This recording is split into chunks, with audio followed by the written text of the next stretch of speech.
ஸ்ரீமாத்ரே நமக. சென்னை பாரிமுனையில் அருள்பாலிக்கும் காளிகம்பாளின் அதிசயங்களும் அறியாத தகவல்களும். காளிகம்பாள் அசுரனை அழிக்கும் போது காளியாகவும் பராசக்தியாக அதாவது தாயாக இருந்து பக்தர்களை அருள்பாலிக்கும் போது அம்பாளாகவும் திகழ்கிறாள். இந்த இரண்டும் இணைந்து காளிகம்பாள் என்ற திருநாமம் வந்தது. கோப வடிவில் அசுரர்களை அழிக்க காளியாகவும் கருணை வடிவில் பக்தர்களை காக்கும் அன்னையாகவும் திகழ்கிறாள். அச்சத்தை அகற்றி பக்தர்களின் துயரங்களை நீக்குபவள், துணிவையும் தன்னம்பிக்கையும் அளிப்பவள், அறிவு செல்வம் வெற்றி ஆகியவற்றை அருள்பவள். கலங்கும் மனங்களுக்கு நம்பிக்கையாய் காளிகம்பாள், அழைக்கும் குரலுக்கு அருளுடன் ஓடி வரும் அன்னையே காளிகம்பாள். கர்மங்களை கரைக்கும் கருணை கடல், கலியுகத்தில் கண்கண்ட தெய்வமாக அருள்பாலிக்கும் அன்னை. அழைத்த குரலுக்கு ஓடி வரும் தாய், கேட்ட வரத்தை மட்டுமல்ல கேட்காத நன்மைகளையும் அருளும் பராசக்தி. வீர சிவாஜி வணங்கியவள், மகாமேருவில் மகாசக்தியாக வீற்றிருப்பவள். இகத்தில் நிம்மதியையும் பரத்தில் பேரின்பத்தையும் அருளும் அன்னை காளிகம்பாள். துன்பம் என்னும் இருளில் தவிப்போருக்கு நம்பிக்கை விளக்காய் திகழ்கிறாள். விதி எழுதிய துயரங்களை கூட அருளால் மாற்றும் ஆதி பராசக்தியாய் திகழ்கிறாள். பக்தர்களின் இதய சிம்மாசனத்தில் என்றும் வீற்றிருக்கும் அன்னை அவள்.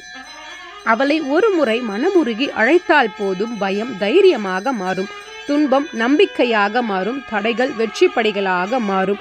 காளியின் வீரமும் லக்ஷ்மியின் ஐஸ்வர்யமும் சரஸ்வதியின் ஞானமும் ஒரே திருமேனியில் சங்கமித்திருக்கும் அற்புத சக்தியே காளிகம்பாள். அம்மா என்று அழைக்கும் பக்தனை வெறுங்கையுடன் அனுப்பாத தாய், கண்ணீருடன் வருபவனை புன்னகையுடன் அனுப்பும் கருணை கடல், நம்பிக்கையுடன் வருபவனை வெற்றியுடன் அனுப்பும் வெற்றி நாயகி, இகபர சௌபாகியத்தை அருள்பவர். இகத்தில் செல்வம் கல்வி ஆரோக்கியம் வெற்றி ஆகியவற்றையும் பரத்தில் ஞானம் பக்தி முக்தி ஆகியவற்றையும் அருளும் தாய்தான் காளிகம்பாள். என் வாழ்க்கையில எண்ணிலடங்கா அதிசயங்களை நிகழ்த்தி என்னை ஆன்மீக பாதையில் கைப்பிடித்து நடத்தி செல்லும் தெய்வங்கள் காளிகம்பாளும் கந்த பெருமானும் தான். அம்பாள் கேட்ட வரத்தை கன நேரத்தில் அருள்பவள். ஆனால் அவள் மகனான கந்தன் நம் கேட்கும் முன்பே நமக்கு தேவையானதை அறிந்து அருள் புரிவான். எனக்கு காளிகம்பாள் கோவில் ஒரு கோவில் மட்டுமல்ல, அது என் தாய் வீடும் கூட. ஒவ்வொரு முறையும் அன்னையை தரிசித்து செல்லும் போது, ஏண்டி போற, இன்னும் சத்த நேரம் இறேன் அப்படின்ற குரல் என் காதுகளில் கேட்கும். தாயின் பாசத்தை அவள் சன்னதி முன் நான் நிறைய முறை உணர்ந்திருக்கிறேன். அவள் சன்னதியில் நின்றாலே மனக்கவலைகள் கரைந்துவிடும். அவள் திருவுருவத்தை நோக்கினால் நம்பிக்கை பிறந்துவிடும். ஒரு முறை மட்டும் மனமுருகி அன்னை காளிகம்பாளை தரிசனம் செய்து வாருங்கள். கல்வி செல்வம் தைரியம் ஆரோக்கியம் நல்ல சந்ததி புகழ் வெற்றி என மனித வாழ்விற்கு வேண்டிய 16 பேறுகளையும் அள்ளி வழங்கும் கருணை கடலவள். காலம் அறிவாள், கருணை புரிவாள் காளிகம்பாள்.